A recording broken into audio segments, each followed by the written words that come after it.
Vous évoquiez tout à l'heure la valorisation énergétique des déchets agricoles. Comment ça peut se passer concrètement? Parce qu'on parle beaucoup plus du photovoltaïque que de la méthanisation des déchets. Quel peut être l'accompagnement de l'État? Dans le plan que nous lançons de valorisation énergétique des exploitations agricoles françaises, avec 100 000 diagnostics, d'abord pour voir comment techniquement on peut produire plus d'énergie renouvelable et consommer moins, il y a une place pour toutes les formes de nouvelles énergies et de valorisation. Pas seulement le photovoltaïque comme c'est sur le toit de cet étable modèle ici en Vendée, mais aussi la méthanisation. Nous avons des crédits pour cela. Nous avons des crédits pour les systèmes de pompe à chaleur, pour la biomasse. Donc on doit être sur tous les fronts. On l'a fait bosser. Alors allons-y. Voilà, c'est une partie de l'essor-compresseur. On peut permettre de développer bien au-delà parce que la région, et toute la région stable dans toutes les exploitations. Et ça, Jérôme. Tiens, Jérôme le président. Des salariés de l'exploitation, mais aussi que ce soit reproductif dans nos exploitations pour sécuriser et pour le bien-être animal et sécuriser. C'est pas si facile que ça, hein. Tu veux que je t'aide après, non Voilà, bravo. Donc, les enfants sont... Tu coupes encore, voilà. Vas-y, coupe.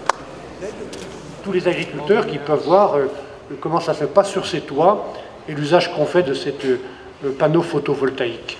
Produire sa propre énergie avec, on l'a dit tout à l'heure, la méthanisation, avec la biomasse, avec les pompes à chaleur, avec le photovoltaïque. Ce chantier-là, mesdames et messieurs, si la politique veut dire quelque chose avec un grand P, préparer l'avenir, avec de l'énergie, avec des idées, avec de l'argent. La mission énergie-biomasse de la Chambre d'agriculture de la Vendée a été créée en janvier 2007 à la demande d'un certain nombre d'agriculteurs qui cherchaient à cette époque, compte tenu d'un contexte de prix de céréales assez bas, des diversifications pour leur activité.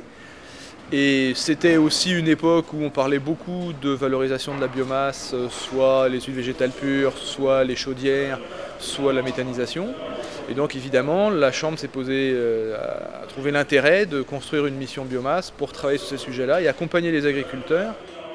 On a en Vendée actuellement 4 projets de méthanisation qui sont en cours de réflexion ou en une étude d'avant-projet, ce qui reste relativement peu.